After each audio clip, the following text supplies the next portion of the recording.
Thank you, Mr. Speaker.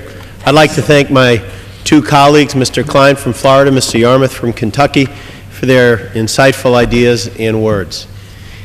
Mr. Speaker, as we near Memorial Day, I rise today to offer some words in commemoration of those who gave their lives in the armed forces. In particular, 3 sons from our 2nd District of Indiana. I know that words are only a poor and passing memorial, gone as soon as spoken. Flowers, plaques, and even stone, the other tokens we offer on Memorial Day to celebrate our fallen sons and daughters, all of these will decay and crumble. Nothing we give will endure as long as the gifts of these soldiers, who in their death gave an example of fidelity that will never die. Lance Corporal Cameron Babcock, who was a native son of Plymouth, Indiana, and a proud member of the United States Marine Corps. Cameron lost his life at 29 Palms Marine Base in California on January 20th. Cameron was a fine young man. He loved his family and he loved his country. Cameron was fun-loving, was known for his bear hug. He knew the value of the small things that made life a joy. Being with friends, playing music, four-wheeling, and spending time with his beloved family. Cameron was successful in enjoying the many riches of life. His talent with the trumpet led him to compete at the State Jazz Festival in 2005, and his musical talent also led to his participation in the wind ensemble, comprised of some of the top musicians at Plymouth High School. Cameron's warm personality attracted to him a wide circle of friends. But Cameron also knew the value of matters larger than himself. His lifelong dream was to join the proud ranks of the United States Marine Corps. Shortly after graduating from Plymouth High School in 2006, Cameron dove right into this dream and enlisted. His energy, enthusiasm, and many gifts made the Marine Corps and this nation much better. He became an infantry rifleman, excelling all through basic training. Before long, he proved his bravery by serving a tour of duty in Iraq, spending several months in Ramadi in the Sunni Triangle.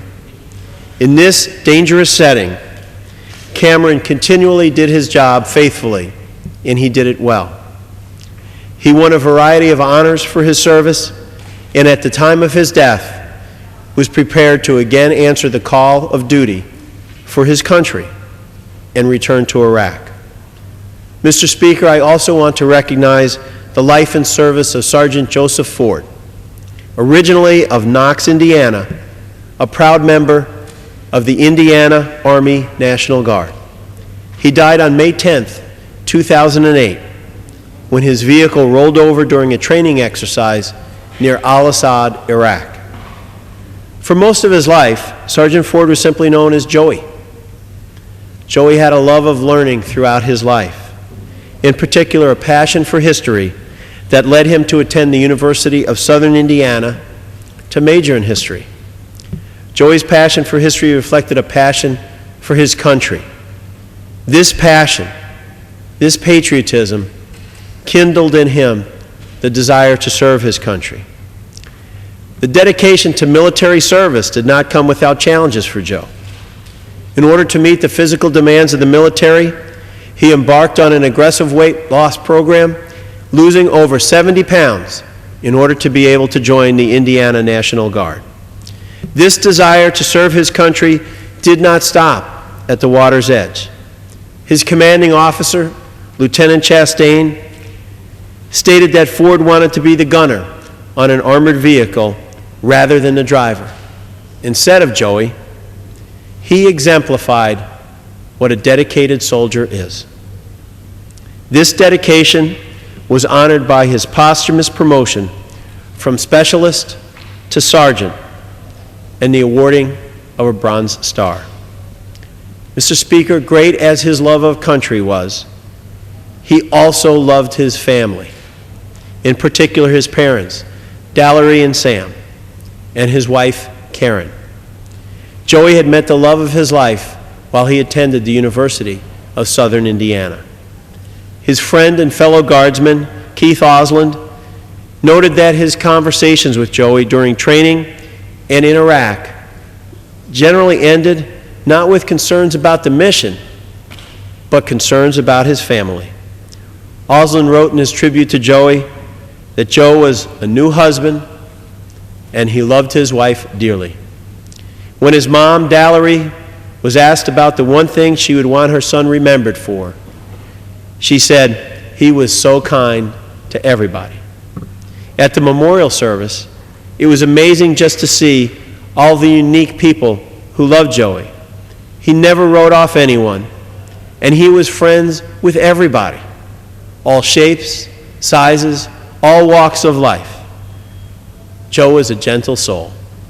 So today, we remember and honor Joe Ford, a patriot and a gentle soul, a proud dad, a proud husband, and a wonderful son. Mr. Speaker, for much of the history of war, the number of soldiers struck down on the battlefield has been dwarfed by those killed by illness and disease. Thankfully, modern medicine has made the scourge of disease far more remote for our soldiers today, which makes the death of Private Randy Stabnick, also of the Indiana Army National Guard, all the more painful. On February 17th, Private Stabnick died from pneumococcal meningitis, a rare and unexpected death. After Randy had joined the National Guard, the family could see how much he was growing to love his service. His dad, Jim, when asked about his son's service, said, "When he came home for Christmas, I could tell he missed it. He missed the lifestyle, he missed his friends there. He loved it, but missed his son. They're very, very close." His son, Nathan, only 8 years old, lost his 28-year-old dad. This is part of the tragedy of war. Soldiers fight and die to protect those they love, and we must never forget the burden of sacrifice borne by the loved ones who were left behind. His son and his family should know that Randy cared deeply for them. His mom said shortly after his death, "Randy was Mom's baby, Mom's angel. He was my heart, and he remains, but he is also the angel for an entire nation." Mr. Speaker, ultimately, the greatest memorial to these fallen patriots, to Cameron, to Joey, and to Randy, will not be my words, nor anything we can build or bestow. Our greatest honor for them will be to look not toward them, but to look where they looked, to seek what they sought.